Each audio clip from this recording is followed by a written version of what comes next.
আমাদের খালি বেদাতি বেদাতি কয়। এই যে বেদাতি বেদাতি যে কন, বেদাত যদি দড়ি পুরা খুইলা দেব, সব সব বেদাত এ টু জেড বেদাতের মধ্যে আমরা বয়ে রয়েছি সমস্ত কিছু। কারণ রসুলের পরে এবং সাহাবাই কেরামদের পরে এই বেদাত আসছে, নব্য আবিষ্কার, নতুন আবিষ্কার। বেদাত দুই প্রকার, উত্তম বেদাত এবং খারাপ বেদাত, বেদাতে হাসানা, বেদাতে সাইয়্যা।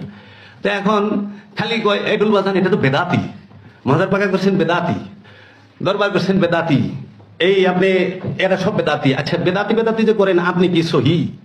আপনি শুনলেও বেদাত আছে। কেউ উট কিনে না, সবাই যায় পালসার কিনে, পালসার মোটরসাইকেল কিনে না। মৌলানা সাহেব পালসার ব্যবহার করে না। বাংলাদেশে একজন মৌলানা সাহেব কিংবা একজনের দেখছেন যে উট কিনা সুন্নত আদায় করতেছে, উটের উপরে চলে আইতেছে যাইতেছে, ঘোড়ার উপরে চলছে, গাদা খচ্চরের উপরে উঠছে না। এরা কিনে মার্সিডিজ, BMW, প্যারাডু, এগুলা কিনে, এক্স করোলা কিনে। তাহলে বেদাত যে কোন, আপনারা আগে এইগুলা ঠিক করেন। ভাত খান কেন? রুটি খান, রসুল রুটি খাইছে, 3 বেলা রুটি খাইবেন, খেজুর খান।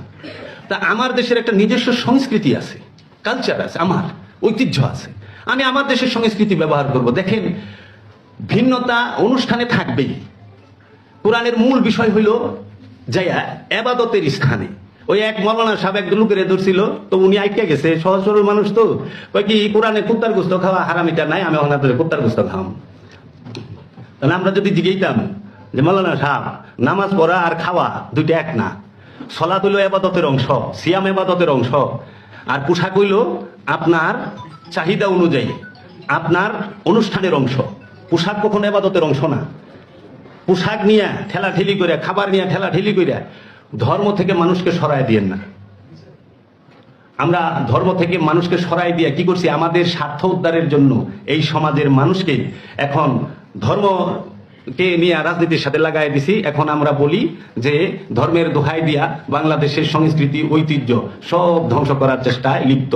আজকে দরবার যদি না থাকে, বাউল গান হতে দিচ্ছে না। গত সপ্তাহে একটা দরবার ভাঙছে, এই গত সপ্তাহে আমার বাড়িতে হামলা হইলে, আমাদের উপরে হামলা হইলে আজ পর্যন্ত পুলিশ এবং সেনাবাহিনী স্পটে যাদের অস্ত্র সহ পাইলো তাদের অ্যারেস্ট করলো না।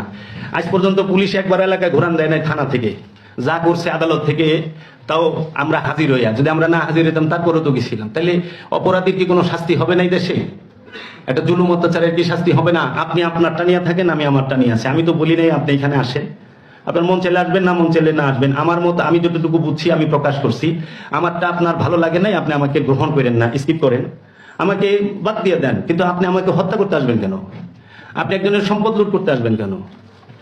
জি।